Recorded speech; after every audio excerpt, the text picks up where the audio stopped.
Hi, I'm Brent Jaobs and I'll be showing you exactly how I book consistent results on a very low budget and how you can do it too. But before that, let me properly introduce myself. I own multiple niche specific agencies and as a way for me to diversify my income, I started with affiliate marketing. Actually, truthfully, to be honest, I started out my SEO career in general with affiliate marketing, but found my way drifting into local SEO rapidly because I saw some potential there, and that's where I started booming.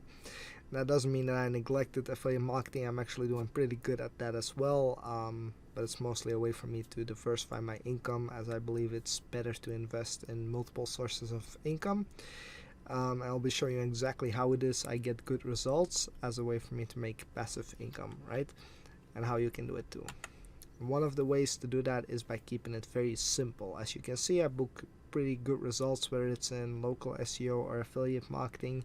I even do some e-commerce on the side, and the way I do that is by keeping it quite simple. And the reasoning behind that is you don't need any fancy tricks. You don't need CTR manipulation or a specific way for you to build backlinks or any tools like SEO Autopilot, which are outdated in my opinion. I personally don't use them.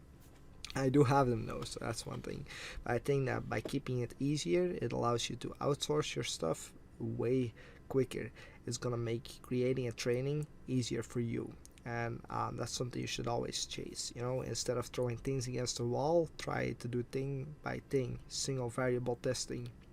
And this way you can create a short process that gets you consistent results rather than throwing things against a wall hoping it sticks, right? Testing a lot of complex stuff, that's really fun. I play around with a lot of it too, but having more variables means there's more room for liabilities and there's more room for error, which I cannot allow when I'm working with clients or doing my own projects. I am a big fan of sustainability. I think that the way to get there is by keeping it simple, quite understandable, right? Make sure that you have a good foundation, make sure you understand keyword research, make sure you understand on-page optimization, and having a good foundation is going to help you far more and you will be far more consistent than anything else, right? There is no fancy trick. Start by creating a good foundation. That's absolute key. See, I feel that complex strategies, they often fail, right? And the reasoning behind that is that a lot of people applying those complex strategies, the reason they're applying it is because they've heard it of some guru talking about it, but they don't really understand what they're doing. They just heard that it's gonna book insane results, so they're going to do it themselves. And I think that leaves a massive room for error. And also, let's say it does work, right? Let's say you understand that something works. Can you really apply that on 50 websites, right? Can you be really consistent with that? Is it easy to apply? How are you going to outsource it? How much time is it going to cost you in order to do that certain complex thing? It's going to be far more difficult for you to outsource your stuff if it's too complex to follow, and that's going to drive up your cost as well, right? Keeping things easy allows for easier hiring. It allows for less error. Complex strategies often fail because people, first of all, don't understand it, don't understand what they're doing. It's ridiculously far more difficult actually to outsource something like that, and it becomes a liability in the long run. The real thing you should be doing, however, is listening and react to what you see, right? Your websites are telling you what they like and what they don't like. Simple as that, right? What works, what doesn't work. That's why you should set up single variable testing. You need to find out, is this particular strategy, this particular thing that I'm doing, working? If you're throwing some things against the wall, then you're not going to have any idea of what's working. If your rankings go up, you will have no idea where it's coming from because you're doing everything at the same time, hoping that something sticks, and as a result, you have no reasoning behind, all right, this is the actual thing that makes me go up. This is what makes me peak, right? By doing your testing, consistently, you will have a good strategy. You will have a strategy with all the things that you found out yourself will help you go up. You have done these things, you have booked results with them, not once, not twice, but 3, 4 times, maybe even 5, or consistently after that. you have proven yourself that this works. Your website has told you that this works. Your testing sites have told you that this works. You can actually start using it. Being able to translate data into an actionable strategy is the difference between a good SEO and a bad SEO. And why I say that is that a good SEO is often consistent, but you cannot be consistent if you don't understand what it is that you're doing and what is working, right? Learn how to read data and translate that certain data back into a strategy, and that's where you're gonna succeed at. Does this mean that you have to take a course on data analysis? No, not at all, but having it would obviously help, but you don't need it, right? You just need to understand the data points that you're applying yourself. You need to understand what it is that you're doing and how your website is reflecting it. Having a good understanding of Google Analytics, having a good understanding of tools like Ahrefs or SEMrush are gonna help a lot. Personally, I'm a big fan of SEMrush. You should work with them. It's amazing, and it's ridiculously cheap. Now, of course, all of this comes down to being cost efficient, and a lot of people think being cost efficient means that your quality has to go down, right? I personally do think that's not the case. I think where people are overspending is when, first of all, when they hire. That's one thing. It's because they always look for fully fledged SEOs. I do not need to do that. The reason being is, let's take my SEO local SEO agency, right? My processes are step by step. I have one guy working on the citations, just citations. It's all mapped out, so he knows exactly what he needs to do step by step, right? There's no second guessing. All I have to do is check over the file that he did to make sure that the quality is there. I do not need to personally be on his case. I do not need to micromanage him. He knows exactly what to do because my processes are very strict. They are easy to follow and very detailed, and he is just focusing on citations.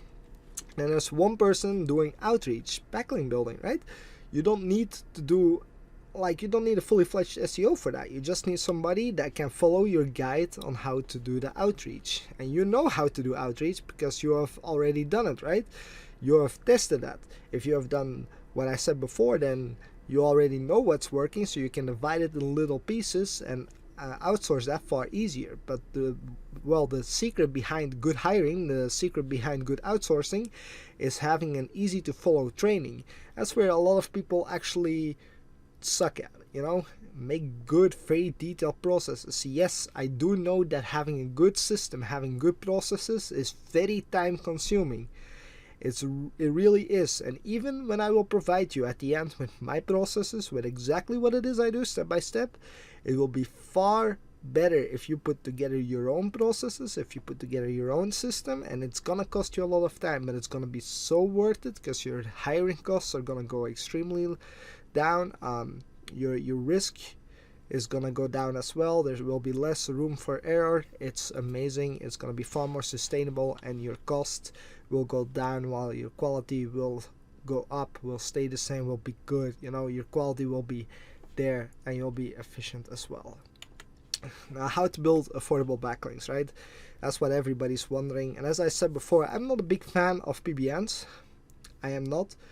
Not because they don't work, they obviously do, but if you're a beginner or if you're somebody starting out in affiliate marketing with not that much room for a budget, it's probably not going to be for you. And the main reasoning behind that is that it's very technical. You need to know about footprints and how to actually hide them, right? Get rid of them. And while I do know that they work at the scale that I work at, they're actually not very feasible. That's one thing.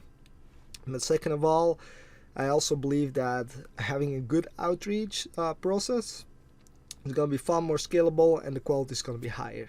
Simple like that, right? Doesn't discount PBNs. I do think that they still work. I'm just not a big fan of it. Personally, I don't feel the need for that, and I also think outreach is far easier to outsource. It's far more cost efficient, and building affordable backlinks is easier if you actually know what you're doing, understand the process, write your own scripts, do A/B testing. You don't need Pitchbox or anything fancy like that. All you need is SEMrush and somebody who gathers the data, the first name, the emails, make your outreach personal. All you need is simply that, and start doing that. Start outreaching, start A/B testing, find out what works, and you will find out that those 200 links that you buy, or those $100 links that you buy from link builders, it's gonna fade away, because you'll be building your own high quality links. But in order to do that, you need a fair understanding of metrics, which I will cover in a minute, and you will find out that building links is going to be far more consistent. Now, of course, there's one link that always works, right? One type of link that we have always been very fond of. My inbox is spammed with them, and that's guest posts. Yes, guest posts do still work, but my tip is look for sites that do not disclose that they're working with a paid person, paid promotions. That's one thing. And stop with following DR, DA. These things are so easily manipulated, and they manipulate these things to boost that price of the link. It's gonna drive your cost up, and it's pointless. Instead, I tend to look at the backlink profile of the website, the topical relevancy of the website, the keywords it ranks for, whether those keywords get traffic, right? If the answer of all these is yes, it's going to be far more likely that this website is a good link for me than some DR or any other third-party metric, right? I do think that Israel Gaudet, he's working on a metric, I believe, and that's going to be based on what I just said, if I'm correct. So yeah, that's amazing. Then there's content, right? You want content, and nowadays we're all very fond of ChatGPT, right? A lot of gurus appearing out of nowhere, and content is absolute key. And of course, that's also the biggest, except for backlinks. Most people pay a shitload on backlinks, but next to that, content's gonna be a big cost, right? Because good writers are worth their money in gold. Now, of course, the idea behind good content is often subjective, because other people do not always perceive the content the same way, even though there's a general good understanding of good content out there. I myself, I do think that AI content shouldn't be ignored. Google in itself said that it isn't that much of a problem, but I do think that you shouldn't start firing your writers just yet. I think instead you should be actually using your writers to edit that AI content, and just use AI to get a good summary, a good foundation to start on, make that content even more personal, and it will cut down the research time your writers have to do dramatically, to the point where your productivity will go up drastically and your content output will increase as well. So use your writer instead or tell them to use AI content. Run that through Surfer, run that through Grammarly, even Copyscape, right? Make sure it's on point and reads nice, and it's your type of content that you consider good, right? It will cut down the work time. So yes, I do think AI content should be used, but with an editor or a writer of any kind, right? Of course, there's some free goodies, right? As promised, I'll be hooking you up with my own process, processes. SEO for beginners. If you click the link, I will provide it, of course. You'll find step by step what it is I do. Everything in that certain book can be done without an investment. I do not need you to make any investment to book results. This is exactly how I started out, and while I'm doing quite well for myself now, I started off with $0, and I always had to be quite resourceful, but I love testing, I love automation, and by doing that I was able to put together step by step what it is I do. And anybody that reads SEO for beginners will be able to apply that. Anybody will be able to book results with that. Does it substitute an actual data-driven process? Do I personally use that right now? No, I don't. I have fancy tools that cut down my work time. It doesn't substitute Surfer, for example. I do think using Surfer is a good thing, but it gives you at least a good baseline, a good foundation, which will allow you to do all the things I said in this presentation, right? It will allow you to do the translating of data. It will allow you to actually put together a good foundation, do proper keyword research, do at least some proper on-page optimization, and have a good foundation there. It will tell you exactly how to vet toxic backlinks and stuff like that. It's all in there, step by step, easy to follow, very detailed. And of course, then there's how to make new sites, right? How to make new sites isn't that difficult. New sites are really useful for boosting your indexation. And I know that this contradicts what I just said, right? I am I'm not a big believer in PBNs. I personally don't use them. I know they work, but sometimes, every now and then, I use news sites to boost my indexation because it gets far more difficult to actually index stuff. For new websites, that's often a problem, especially if you don't have any backlinks coming in yet and you don't really have any authority. Having news websites can help. Should you be using them? Probably not. If you don't have a good idea of footprints, I wouldn't use them.